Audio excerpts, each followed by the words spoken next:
Spotlight நேர்களுக்கு வணக்கம். இப்போ நம்ம ஒரு வெப் சீரிஸ் பற்றி பேச போகிறோம்.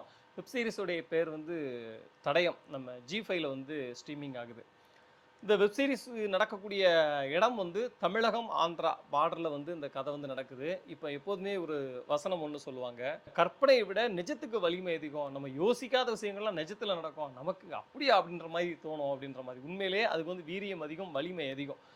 இதோட என்னன்னா, ஒரு 70 கொலைகளுக்கு மேலே பண்ண ஒரு இருவர் 2 பேர் சேர்ந்து ஒரு 70 கொலைகள் பண்ணியிருக்காங்க. காவல்துறை கண்களில் விரல விட்டு ஆட்டியிருக்காங்க. அது எப்படி சாத்தியம்?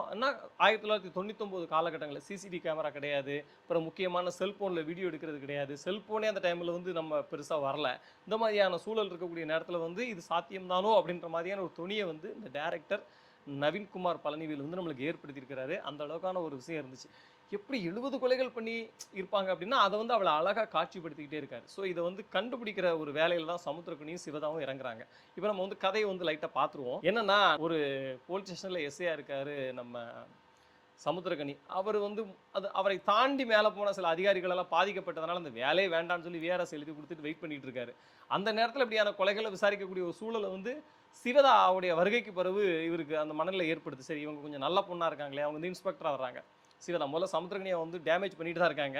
அப்புறம் ஒரு இடத்துல அவருக்குள்ள வேற ஒன்று இருக்குங்கிறத அவங்க புரிஞ்சுக்கிட்டு 2 பேரும் சேர்ந்து இந்த ட்ராவல் பண்ணுற மாதிரி போகுது. இந்த 70 கொலைகளுக்கு மேலே இவங்க பண்ணினாங்கிறதே நமக்கு ஒரு 3வது எபிசோட் 4வது எபிசோடில் தான் தெரிய வரும். அதுக்கு முன்னாடி அவங்க ஒரு 4 கொலைகள் தான் பண்ணியிருப்பாங்க. ஆனால் அதுக்கு பிறகு வேற ஒரு வேகம் எடுத்து இந்த கதை போகுது. சரி, முடிவில் அந்த 2 பேர் கண்டுபிடிக்கப்பட்டார்களா? அந்த 2 பேரும் 70 கொலைகள் பண்ணதுக்கான காரணம் என்ன? அவங்களுக்கு கொடுக்கப்பட்ட தண்டனை என்ன? இவருடைய இன்வெஸ்டிகேஷனில் கிடைக்கக்கூடிய முக்கியமான பாயிண்ட்ஸ்லாம் என்ன அப்படின்றது தான் இந்த வெப் சீரிஸோட மொத்த கதையாக விரிவடைஞ்சு போய்கிட்டே இருக்குது. சமுத்திரக்கனியை எடுத்துக்கிடும் போது, சமுத்திரக்கனினாலே எனக்கு பர்சனலாக ஒரு துணி உண்டு. என்னென்னா, என்ன பேசினாலும் கிட்டத்தட்ட ஒரு போதனை மாதிரி ஆயிரும். அவர் என்ன பேசினாலும் ஒரு போதிக்க மாதிரி பேசுகிற மாதிரி பேசிக்கிட்டே இருப்பார், ஏதாவது இது பண்ணிக்கிட்டே இருப்பார் அப்படின்ற மாதிரியான ஒரு துணி நமக்கு ஏற்பட்டுக்கிட்டே இருக்கும். ஆனால் இந்த வெப் சீரிஸில் பொறுத்த வரைக்கும் ரொம்ப அலட்டல் உரட்டல் இல்லாமல் ரொம்ப சாதாரணமான ஒரு ஆளாக பயணப்பட்டுக்கிட்டே இருக்கார். ஒரு வீட்டில் போய் உட்காந்து, ஏம்மா அந்த மாதிரி இது ஆகி போச்சுமா, என் வண்டி நின்று போச்சு, போலீஸ் வண்டி நின்று போச்சு, காலையில் இங்கே வரைக்கும் படுத்துக்கலாமாம்மா அப்படின்னு கேட்டு கட்டில் படுக்கிற காட்சியாக இருக்கட்டும், மறுநாள் சாப்பிட்ற காட்சியாக இருக்கட்டும், கை கழுவும் போது அவரை கொலை பண்ண வரக்கூடிய ஒரு கேரக்டர்கிட்ட கொலை பண்ண வாரான்னு தெரியாமலே உட்காந்து, ஏன்டா அவன் தங்கச்சி இப்படி இருக்காளா அப்படின்னு சொல்லக்கூடிய இடத்துலையா இருக்கட்டும், ரொம்ப இயல்பாக நடிச்சிருந்தார். ஒரு சில இடத்துல விசாரணை படத்துடைய அந்த இது கொஞ்சம் அங்கங்கே தெரிஞ்சுது, ரொம்ப நல்லா இருந்துச்சு அது. அடுத்து சிவதா. எப்போதுமே இந்த குருவி தலையில் பணங்க வச்சா கொஞ்சம் கஷ்டமாக இருக்கும் அப்படின்னு சொல்லுவாங்க, பொருந்தாதுன்னு சொல்லுவாங்க. இவங்களும் ஆரம்பத்தில் இந்த போலீஸ் இன்ஸ்பெக்டர் கேரக்டருக்கு பொருத்தமில்லாத ஒரு தேர்வோ அப்படின்ற துணி சின்னதாக ஏற்பட்ட மாதிரி இருந்துச்சு. ஆனால் போக போக போக அதை அழகாக கொண்டு போயிட்டாங்க. கிட்டத்தட்ட எனக்கு தெரிஞ்சவங்களுக்கு வயசு 40 கிராஸ் பண்ணியிருப்பாங்கன்னு நினைக்கிறேன். ஆனால் அவ்வளோ அழகாக இருந்தாங்க. இன்னும் இளமையாக அதை அப்படியே உடல் மெயின்டைன் பண்ணிகிட்டு இருந்தாங்க. அதை இது நடிகைகள் மட்டுமல்ல, நம்ம ஊரில் உள்ள எல்லா பெண்களுமே இதை ஃபாலோ பண்ணணும். ஏன்னா உடல் ஆரோக்கியம் அவ்வளோ முக்கியம்.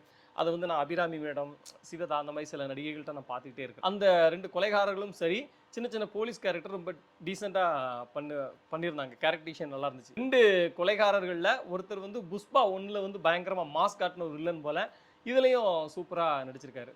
இந்த விஷுவலில் இன்னும் கொஞ்சம் பழமை 1999 கதைன்னா நம்மளுக்கு அங்கங்கே அது கன்வே ஆகணும். ஒரு போஸ்டர் இருக்கலாம், இல்லை அந்த 99 காலகட்டத்தில் உள்ள கடையோட டிசைன் இருக்கலாம். அந்த மாதிரி ஆர்ட் டிபார்ட்மெண்ட்டில் இன்னும் கூட கொஞ்சம் நல்லா பெட்டராக ஒர்க் பண்ணியிருக்கலாம். கேமராமேனுக்கு ரொம்ப குறைவான பட்ஜெட் கொடுக்கப்பட்டதால் விஷுவல்லையும் கொஞ்சம் அங்கங்கே லைட்டாக டல் அடிக்குது. டேரக்டர் நவீன்குமார் பழனிவேல் இன்னும் ஸ்டேஜிங்கில் மேக்கிங்கில் இன்னும் கூட கொஞ்சம் அடுத்த கட்டத்துக்கு போயிருந்தால் இன்னும் நல்லா இருந்திருக்கும். அவர் திரைக்கதையில் ஸ்க்ரீன் பிளேயில் உள்ளுக்குள்ளே பேசக்கூடிய ஒரு பாலிடிக்ஸில் காட்டின டெப்த்தை மேக்கிங்லேயும் காமிச்சிருந்தா இன்னும் சூப்பராக இருந்திருக்கும். இந்த மாதிரியான சின்ன சின்ன குறைகள் இருந்தால் கூட ஓரளவு ஃப்ரீ டைமில் உட்காந்து பார்க்கக்கூடிய அளவுக்கு டீசெண்டாக தான் பண்ணியிருக்காங்க. வாய்ப்பு இருந்தால் பாருங்கள். நன்றி, வணக்கம். இந்த வீடியோ உங்களுக்கு பிடிச்சிருந்தா லைக் பண்ணுங்கள், கமெண்ட் பண்ணுங்கள், ஷேர் பண்ணுங்கள், சப்ஸ்கிரைப் பண்ணுங்கள்.